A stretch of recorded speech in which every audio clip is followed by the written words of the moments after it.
Hello, thank you for joining me on another exciting moment of Agribusiness Weekend Show. I'm Jay Labaran. Before I go on the show, I want to beg you for something. You see that red button over there? Please click on it and subscribe to our YouTube channel so you'll be first to get notifications on the Agribusiness Weekend platform. Welcome.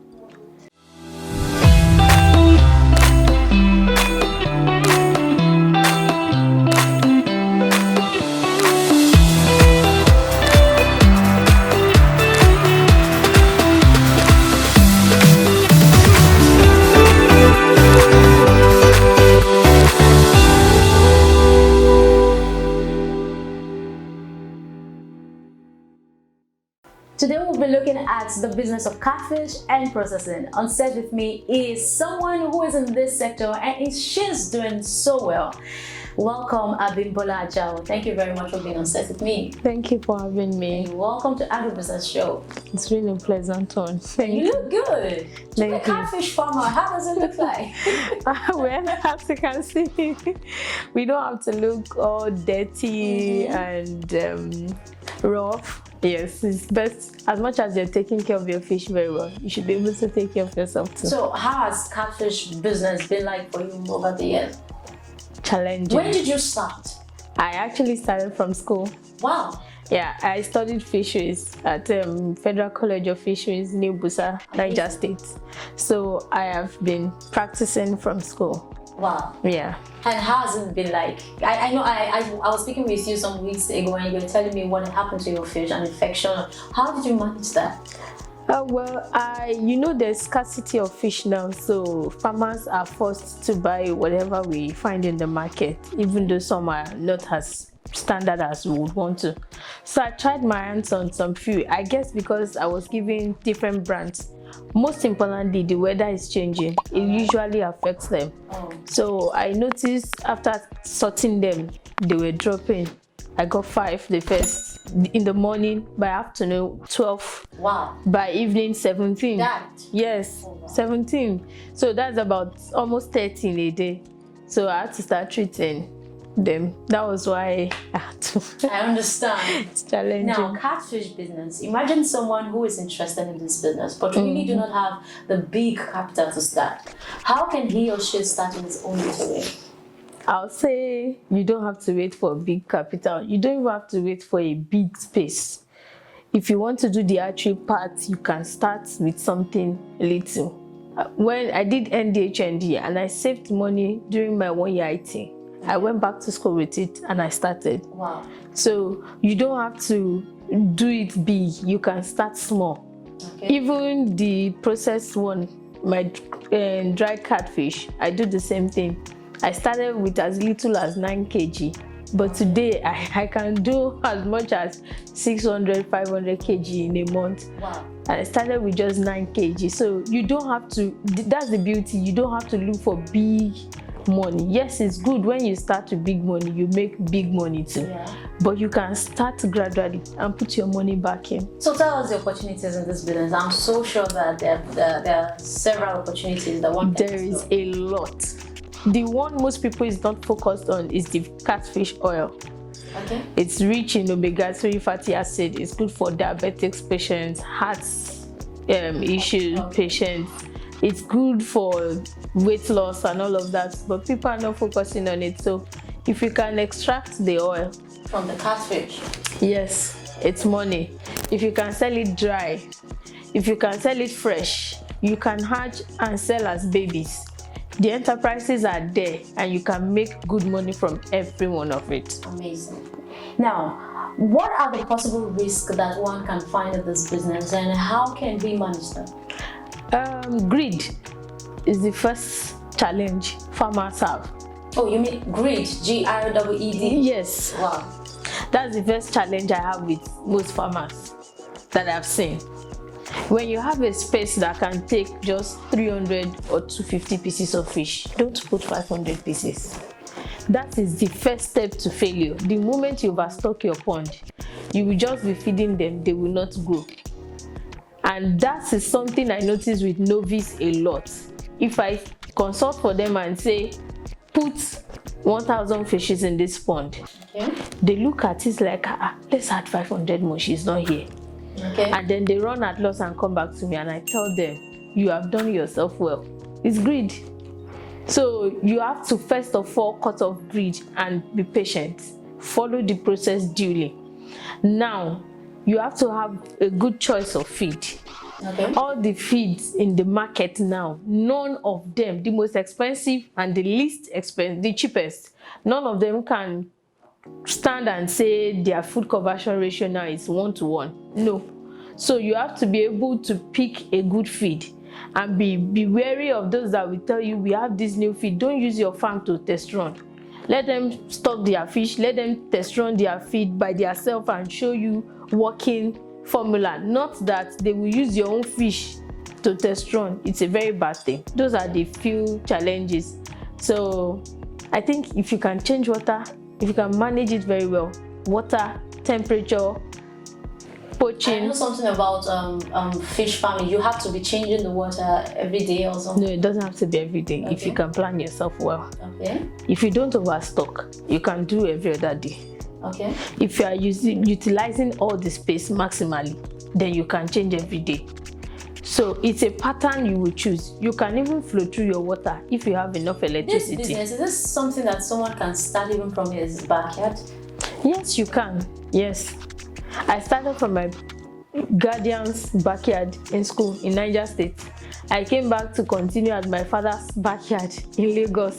So how did you do it? You just dug a hole there? No, I didn't dig a hole. I actually had a wooden tarpaulin pond in the north. Here in Lagos, I had collapsible ponds that I was using. Okay. And when I moved from my dad's place to my own farm, I still moved the pond. Yeah, so you don't really need to dig. The earthen ponds I have are in a pair, and they are earthen because I have access to the land. All right. I can dig if I choose to. Okay. But there, I don't have access to electricity around the pond, so that's why we went for the earthen pond. Okay. But if you can change water, yes, it's best to do the collapsible ones, the tarpaulin, the concrete ones. It's less dirtier. Yeah. And safer. Well, safer. I won't say safer because Nigerians these days are watching you. So you too, you have to be smart. Even the earthen, all of it, there's none that is safe unless you secure it. That's the truth. Now let's talk about market visibility. What are the steps to take to ensure profits in this business? Because I believe that fish farming, it's not all about taking care of fishes and Yes. them at the end of the day, you know? Yes. So what can we do, or what can the fish farmer do to ensure that he or she profits from his fish farm? First thing first is don't rush to sell.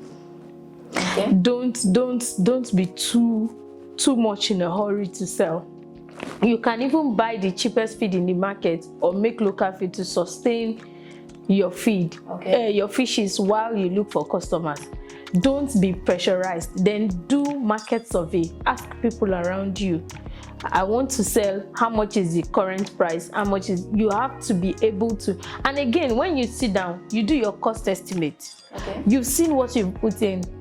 You should be able to justify, this is what I should be able to get out of this thing. So it's a 4, 5, 6 months journey. You don't just wake up one morning and say, they don't have feed again, I want to sell. No, you can make local feed. You can buy the cheapest feed and sustain them. They've attained the size you want. You can feed once in a day, a very little quantity, so that you can bargain. Okay. You don't have to now rush into it. One person will tell you it's 500 and you're sell like, at cheap price. pack and go. Okay. Yeah, no, don't do that. Okay. Yes, just be patient. Look for your customers. Talk to people, hotels, market women, clubhouses, restaurants. So many people, even those that are processing it to resell, they dry it and sell. Talk to them. You can sell to them. You don't have to rush. You've been doing amazing work. I'm trying. All right, right about now, we'll take a short break, and when we come back, the show continues, so don't go away.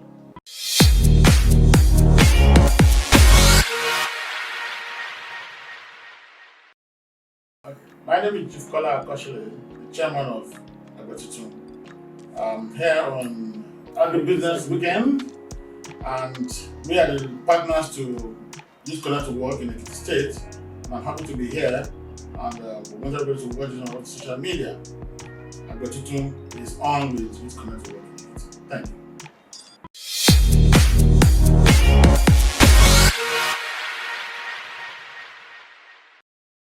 Welcome back. This is the Agribusiness Weekend Show, and Ajao is still on set with us. Thank you very much for staying with us. Thank you for having me. This is the game session, and like I always tell you, it's my the best session of the show. So I'm pretty sure you're ready. Now, this is how it goes. We have 10 questions on our list. No, don't worry, you won't be answering the 10 questions. You won't be answering the 10 questions. Okay. Actually, you're going to be answering just 3. Okay. So, but we have 10 questions because we want you to pick randomly. So you just select a number and I ask you the question. So let me get your first question. 1. Number 1. Can you imagine animals talk? Just imagine animals talk like humans. Imagine. Okay. If animals can talk, which would be the rudest? Lizard. Oh, why? Because they are so unruly. They don't have any fear for humans. They can, in fact, in the farm, I always talk to them like, can you get away and let me pass? Like they are your mates, right? So yes, it will be lizards. They have guts. Amazing. All right, let me get your second question. Your question. Number 2. Number 2. Oh, you're just picking it. One after the other. One after the other. Okay.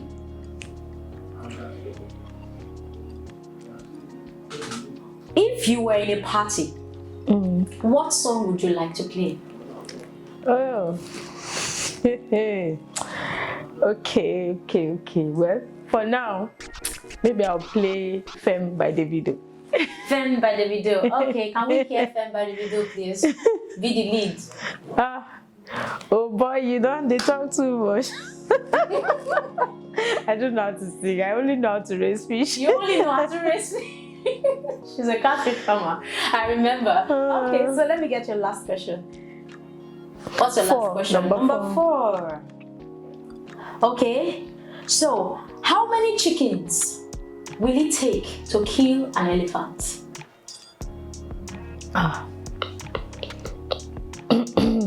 To kill an elephant, you want the chickens to gather and kill the elephant? Yes. So how many do you think will kill an elephant? Say 100,000 of them. Wow. Yeah, because the elephant will just be tossing them here, and even if they hit the elephant, they are the ones that will die. So after hitting the elephant, they'll just fall and die. And in all of that selection, don't select broilers. Let it be old layers or the local ones that have roamed Lagos for long. Strong bones. Very stubborn ones. Thank you very much for coming to the Agribusiness Weekend Show today. I must say I had fun with you.